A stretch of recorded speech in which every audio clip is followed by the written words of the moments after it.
පුලස්තේ කඩවසම් විවාහක පුද්ගලයෙක්.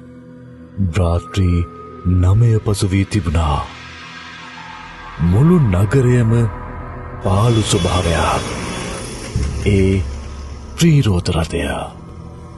පුලස්තෙත් තමන්ගේ අනියම් ප්‍රේමවන්තයත් ඒ පාළු පාර දිගේ ඉදිරියට ඇදෙමින් තිබුණා.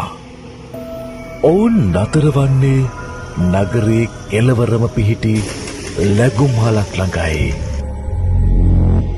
ලැගුම්හල් සේවකයා සමග පුලස්ති කතා කිරීමෙන් පසුව ලැගුම්හල් සේවකයා ඔවුන්ට කාමරේ යතුර දික් කරා. ඒ කාමරාංක 106 යතුරයි.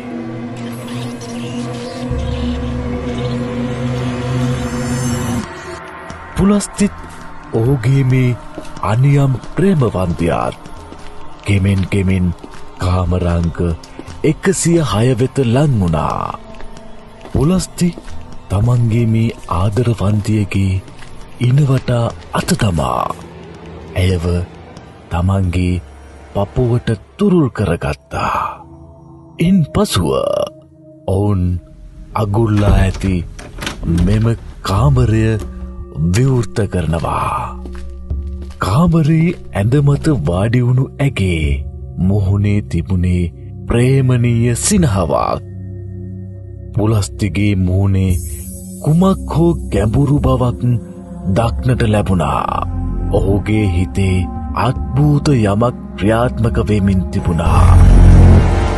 පුලස්තේ තමන්ගේ මේ ආදර සුවය විඳින්නට කාමරාංක 106ම තෝරාගත්තේ ඇයි?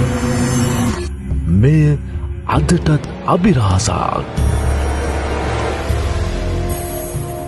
ඒ කාමර අංක 106 සිදු වූ අභිරහස ඇත්තටම දැනගන්න ඔබත් රූම් නම්බර් 106 චිත්‍රපටය ළඟම ඇති සිනමාහලෙන් අදම නරඹන්න.